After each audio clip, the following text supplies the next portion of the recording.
If you're staring at another endless list of speakers and receivers, wondering whether you'll end up spending a fortune on a system that sounds great in a showroom but falls flat in your living room, you're not alone. The fear of blowing your hard-earned cash on the wrong gear is real, especially when you're trying to build a home theater that can handle blockbuster movies, immersive games, and the occasional music night without breaking the bank. Link is in the description if you want to check the product details on Amazon.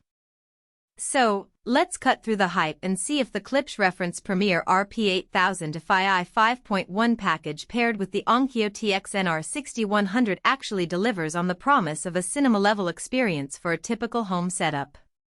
First off, what makes this combo different from a generic 5.1 speaker set plus any receiver? The Klipsch speakers are built around what the brand calls a bigger horn design, which essentially means the high-frequency drivers have a larger acoustic path.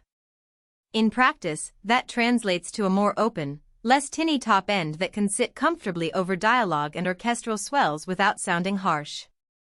The LTS titanium diaphragm tweeter adds a bit of rigidity, so you get less distortion as the volume climbs. On the low-end side, the all-new Cerametallic woofers use a blend of ceramic and metal fibers, aiming for tighter bass response that still feels punchy. Pair that with Onkyo's THX Certified TXNR 6100, which has a built-in calibration suite and a 7.2-channel processing engine, and you have a system that's designed to keep the soundstage coherent across the whole room. Now, who actually benefits from those design choices? If you have a dedicated media room, say, a basement or a spare bedroom where you can position the front left and right speakers at ear level, the center speaker just above or below the TV, and the two surrounds behind the listening position, this is the kind of setup that can truly shine. Movie buffs will notice the dialogue staying clear even during explosions, because the horn-loaded tweeter doesn't let high frequencies get lost in the chaos. Gamers who rely on positional cues will appreciate the precise imaging. The Onkyo's Dolby Atmos and DTS X upmixing can pull sounds overhead, making a first-person shooter feel more like you're actually in the action.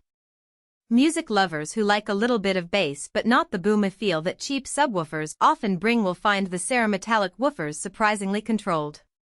On the flip side, if you live in a small apartment with limited wall space, the full 5.1 layout may feel cramped. The front speakers are fairly large, and while the ebony finish looks sleek, you'll need a bit of clearance to avoid the cabinets rubbing against the wall. The Onkyo receiver, while feature-rich, does demand a decent amount of front panel real estate for its inputs and the on-screen setup wizard. If you're only looking to upgrade a single soundbar or a pair of bookshelf speakers, you'll probably find the whole package overkill. In that scenario, you'd be better off with a more compact sound system that doesn't require the same room dimensions to perform well. Let's talk about the day-to-day experience. Setting up the RP8000 FII speakers isn't a plug-and-play affair. You'll need to run speaker wire from each driver back to the receiver, and because the Onkyo offers both HDMI and optical inputs, you'll likely have a handful of cables behind your TV. The good news is the Onkyo's AccuEQ calibration can automatically adjust speaker distances, levels, and crossover points, so you don't have to spend hours tweaking manually. In my testing, after running the calibration once, the system settled into a sweet spot where the center channel anchored dialogue without sounding in your face, while the surrounds filled the room with ambient effects that felt natural rather than exaggerated. One hidden trade-off that's easy to miss is the power demand. The Klipsch speakers, thanks to their horn design and Cerametallic woofers, pull more wattage than a typical bookshelf set. If you're running the Onkyo at higher volumes for movie nights, you'll notice a slight hum from the receiver's power supply, nothing alarming, but it's there. It's also why you'll want a solid wall outlet and perhaps a dedicated power strip.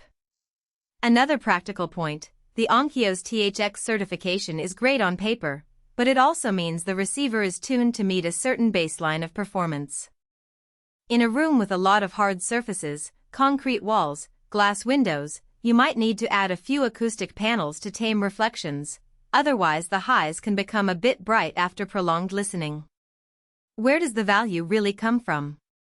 If you break down the cost, you're essentially buying two premium products in one go, a high-end Klipsch speaker line that would normally run close to $1,000 per pair, plus an Onkyo receiver that sits at the upper end of the mid-range market. The combined price is still less than buying a comparable brand-name home theater system from a major nameplate that includes proprietary room correction software.